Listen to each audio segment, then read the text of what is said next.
थाने में एक चौकीदार के द्वारा बोल दिया गया था चैनपुर के थाने में कि पत्रकारों के घर में घुस कर मार दिया जाएगा, और उस पर जांच टीम भी बैठी थी, लेकिन जांच टीम का पता नहीं चला और कैमूर के पत्रकार कहीं न कहीं दब गए और आगे नहीं बढ़े। नहीं, आप जो बात कर रहे हैं दब गए।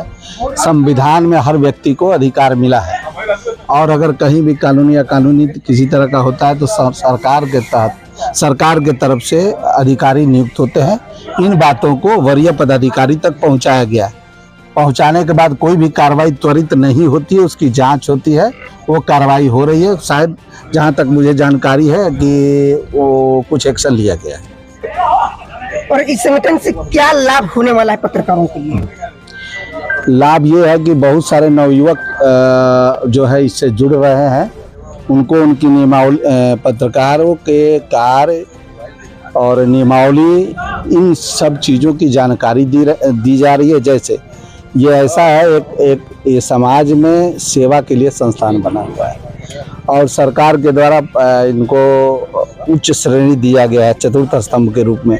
जैसे कोई भी आम व्यक्ति सेना के जवान को देखता है तो भाव विवल होकर उनके कर्तव्यों को देखते हुए उनके लिए आदर समर्पित करता है, उसी तरह पत्रकारों को भी वो दर्जा दिया गया। उस बातों को बताने के लिए ये संगठन बना हुआ है। हाँ, संगठन में लोग आते हैं, रिटायर भी कर जाते हैं, नए बच्चों को दिशा मिलेगा, नई ऊर्जा मिलेगी, इसके लिए संगठन बनाया। किस अखबार से है? मैं राष्ट्रीय सहारा का ब्यूरो चीफ हूँ, बिहार सरकार के क्रेडिट जर्नलिस्ट भी। मेरे साथ कैमूर तक और बिहार लाइव 24 के पत्रकार संजय भी हैं। इनसे भी जानने का प्रयास करेंगे कि संगठन कितना मजबूत है। इस संगठन की यह चौथी बैठक है, और सबसे बड़ा चीज है कि किसी संगठन का जब अध्यक्ष काफी मजबूत हो और जो ईमानदार हो, तो फिर उस संगठन को आगे जाने से कोई रोक नहीं सकता है। जैसे कि यहाँ अभी इंद्रदेव सिंह जैसे लोग जो कि जिले के वरिष्ठ पत्रकारों में उनकी गिनती है, और ईमानदारी का तगमा उनको मिला हुआ है, एक भी दाग इस पत्रकारिता में उनको पर नहीं लगा है। तो ऐसे में पत्रकारिता जो करते हैं और यह संगठन को बहुत आगे तक ले जाएंगे, ऐसा मेरा मानना है। पत्रकारों सब घटना होता है तो पत्रकार खड़े रहेंगे इस संगठन में? देखिए, इस संगठन के जो लोग, जितने लोग हैं, हम लोग तो अलग पत्रकारों के ग्रुप को भी सपोर्ट कर देते हैं, बशर्ते इस संगठन के लोग अगर रहेंगे। आपने देखा कि मीटिंग में काफी संख्या में लोग आए थे, और आगे भी हम लोग अपनी संख्या को बढ़ाएंगे और ज्यादा से ज्यादा जो भी पत्रकार हैं हम लोग जोड़ेंगे। लेकिन बशर्ते पत्रकार की एक मर्यादा होती है, उस मर्यादा, उसका एक सीमा होता है। अपनी मर्यादा में रहकर अगर कोई काम करेंगे तो निश्चित हम लोग उनके साथ खड़े हैं। एकदम। परिस्थिति क्या है?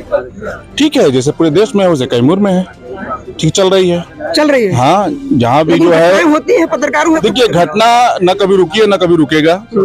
अब रह गई है कि पत्रकार हो, चाहे प्रशासन हो, चाहे वो नेता हो, सबके लिए एक मापदंड रखा गया है। पत्रकार भी अगर गलती करते हैं तो भी दोषी होते हैं। अब रह गई है, जैसे आपका सवाल हुआ था कि जो है नए पत्रकारों को जो है उभरने नहीं दिया जा रहा है, उसमें भी ये कहेंगे कि नए पत्रकार जो जोश में इतने भरे होते हैं, अगर वो गलती नहीं करेंगे तो ये संगठन जो बनाया गया है, वो संगठन पूरी तरह से उनके रात दिन उनके हित के लिए लड़ाई लड़ेगी।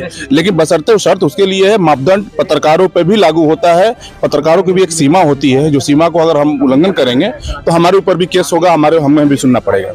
अब चूंकि आपने कहा कि सीनियर पत्रकार है, सीनियर पत्रकार नाते हम जूनियर पत्रकार को ये बताना चाह रहे हैं आपके द्वारा कि अपना जो भी रिस्पॉन्सिबिलिटी है वो रिस्पॉन्सिबिलिटी दायरे में रहकर सवाल करे, प्रशासन से मिले। कितने आप देखे होंगे कितने जो है पत्रकार हैं जो डायरेक्ट जो है स्कूल में घुस जाते हैं, ठीक है, तो उसके भी एक मापदंड है। आप जाके प्रिंसिपल मिलेंगे, हेडमास्टर से मिलेंगे, फिर आप जानेंगे। लेकिन वो सब चीज जानकारी के अभाव में हम लोग ये कर पाते हैं, जिसे हम लोगों पर प्रशासन एक्शन लेती है। ये संगठन की चौथी बैठक थी, और इसकी मजबूती का सबसे बड़ा आधार यही है कि हर बैठक में हम लोगों ने जब शुरुआत किया था इस संगठन का, उसमें कुछ लोग हम लोग जुड़े हुए थे, लेकिन आज इस चौथे बैठक में कैमूर जिला के जितने भी पत्रकार हैं, उस पत्रकार के 80% पत्रकार जितने भी हैं, उसमें से 80% पत्रकार हमारे साथ जुड़ चुके हैं। और वही है कि मैं चला तो अकेला ही था, मैं बढ़ता गया और कारवा जुड़ता गया। आज लगभग 41 पत्रकार कैमूर जिला के यहाँ हमारे साथ हैं, और इस बैठक में उन लोगों ने ये साबित कर दिया है कि ये जो संगठन है संगठित होकर पत्रकारों के हक के लिए और पत्रकारों के वजूद के लिए हमेशा लड़ाई लड़ती रहेगी। और पत्रकारों के साथ किसी भी तरीके का ज्यादती हम बर्दाश्त नहीं करेंगे, वो संगठन में रहें या न रहें, उनकी लड़ाई को हमेशा हम आगे बढ़ाते रहें। तो संगठन में है मेन मूल यही है कि संगठन में पत्रकारों से जुड़े सभी समस्याओं को लेकर हम लोग एकजुट हैं यहाँ पे। उसको लेके जो भी कानूनी कार्रवाई होगी, जो भी कानूनी तरीका होगा, उस तरीके से हम लड़ाई को आगे बढ़ाएंगे। वो चाहे प्रशासनिक तरीके से हो, हम अपने स्तर से पहले पत्रकार अगर गलती न करे तो पत्रकार के हर सही कामों में हम उनके साथ खड़े हैं।